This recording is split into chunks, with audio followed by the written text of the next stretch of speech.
വളരെ കാലങ്ങൾക്ക് മുമ്പ് ഒരു പട്ടണത്തിൽ ധനികനായ ഒരു വ്യാപാരി ജീവിച്ചിരുന്നു. മൃഗങ്ങളെ യാത്രക്കും ചരക്കുകളുടെ നീക്കത്തിനും ഉപയോഗിച്ചിരുന്ന കാലമായിരുന്നു അത്.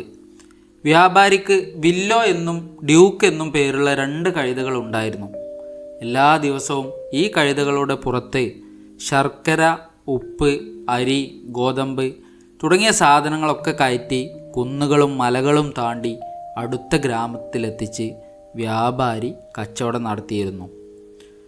ഒരു പ്രഭാതത്തിൽ പതിവ് യാത്രക്കായി വ്യാപാരി കഴുതകളുടെ പുറത്ത് ഭാരം കയറ്റി കെട്ടിവെക്കുകയാണ്. വില്ലോ എന്ന കഴുതയ്ക്ക് എന്തോ ഒരു അസ്വസ്ഥത തോന്നി. അവൻ്റെ കാലുകൾ വിറക്കുന്നുണ്ടായിരുന്നു. തലയ്ക്ക് പതിവില്ലാത്ത ഒരു ഭാരവും അനുഭവപ്പെട്ടു. എന്നാൽ ഇതൊന്നും ശ്രദ്ധിക്കാതെ വ്യാപാരി 2 കഴുതകളുടെ പുറത്തും ഒരുപോലെ ഭാരം കയറ്റി ദീർഘമായ ആ ഒരു യാത്ര ആരംഭിച്ചു. യാത്രക്ക് മുന്നോട്ട് പോകുന്തോറും വില്ലോക്ക് വഴി കൂടുതൽ ദുസ്സഹമായി തോന്നി.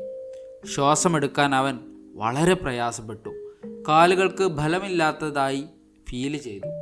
വേദന കടിച്ചമർത്തിക്കൊണ്ട് അവൻ തൻ്റെ സുഹൃത്ത് ഡ്യൂക്കിനെ നോക്കി. ഒരു നേർത്ത സ്വരത്തിൽ വേദനയോടെ വില്ലോ പറഞ്ഞു, "സുഹൃത്തെ, എനിക്കിന്ന് തീരെ സുഖമില്ല. ഈ യാത്ര പൂർത്തിയാക്കാൻ എനിക്ക് കഴിയില്ലെന്ന് തോന്നുന്നു. ദയവായി എന്നെ ഒന്ന് സഹായിക്കാമോ? എൻ്റെ ചാക്കുകളിൽ ഒരെണ്ണം മാത്രം കുറച്ച് സമയത്തേക്ക് നീ എടുത്താൽ മതി. നീ സഹായിച്ചാൽ എനിക്ക് ഈ യാത്ര അതിജീവിക്കാൻ കഴിഞ്ഞേക്കും." എന്നാൽ ഡ്യൂക്ക് ആ അപേക്ഷ കേട്ടതായി നടിച്ചില്ല. ഒരു തിരിഞ്ഞു നോട്ടം പോലും ഇല്ലാതെ അഹങ്കാരത്തോടെ അവൻ പറഞ്ഞു, "ഞാൻ എന്തിനാണ് നിന്റെ ഭാരം ചുമക്കുന്നത്? ഇത് നിന്റെ പ്രശ്നമാണ്. നീ തന്നെ അത് കൈകാര്യം ചെയ്യണം. എൻ്റെ പുറത്ത് അധിക ഭാരം എനിക്ക് വേണ്ട. മുന്നോട്ട് നടക്ക്." ഡ്യൂക്കിൻ്റെ വാക്കുകൾ വില്ലോയുടെ ഹൃദയം തകർത്തു. അവൻ നിശബ്ദനായി. ശരീരത്തിലെ വേദനയും ഹൃദയത്തിലെ സങ്കടവും പേറി ഓരോ ചുവടും മുന്നോട്ട് വെച്ചു. യാത്ര പതുക്കെ പതുക്കെ മുന്നോട്ട് പോകുമ്പോൾ വില്ലോയുടെ നില കൂടുതൽ കൂടുതൽ വഷളായി. അവൻ്റെ കാലുകൾക്ക് പൂർണ്ണമായും ബലം നഷ്ടപ്പെട്ടു. പെട്ടെന്ന് ഒരു കുത്തനെയുള്ള കയറ്റം കയറുന്നതിനിടയിൽ വില്ലോയുടെ കാല് ഒരു കല്ലിൽ തട്ടി അവൻ തെന്നി വീണു.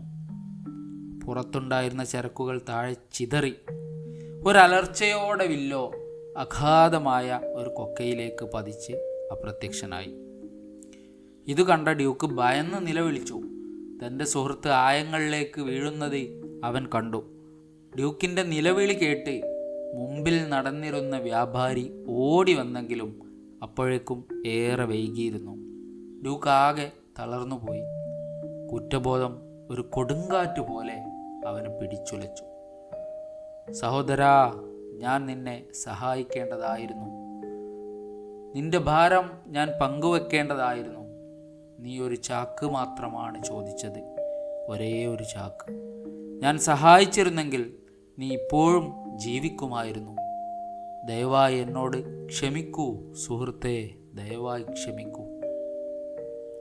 എന്നാൽ ഈ തിരിച്ചറിവ് നേടാൻ ഏറെ വൈകിപ്പോയിരുന്നു. വ്യാപാരി താഴെ വീണ എല്ലാ ചാക്കുകളും എടുത്ത് ഡ്യൂക്കിൻ്റെ പുറത്തു വെച്ചു.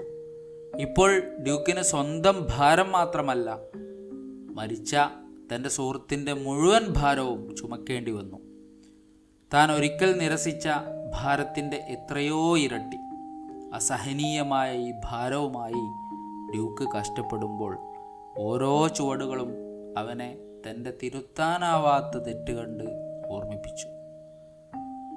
ശരീരത്തിലെ വേദന ഹൃദയത്തിലെ വേദനയുമായി താരതമ്യം ചെയ്യുമ്പോൾ ഇതൊന്നുമല്ലാതായിരുന്നു.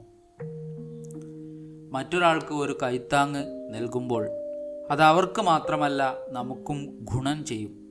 ഒരു ചെറിയ സഹായം പോലും വലിയ ദുരന്തങ്ങൾ ഒഴിവാക്കാനും ജീവിതത്തിൽ സന്തോഷം നൽകാനും സഹായിക്കും. സഹായം നിഷേധിക്കുന്നത് ഭാവിയിൽ വലിയ നഷ്ടങ്ങൾക്കും കുറ്റബോധത്തിനും ഇടയാക്കിയേക്കും. ഇതുപോലെ എല്ലാ ദിവസവും ഓരോ കഥ ലഭിക്കാൻ നിങ്ങൾക്ക് ഈ ഒരു ചാനൽ ഫോളോ ചെയ്യാം, സബ്സ്ക്രൈബ് ചെയ്യാം, നിങ്ങളുടെ അഭിപ്രായങ്ങൾ കമൻറ്റ് ചെയ്യാം. Thank you.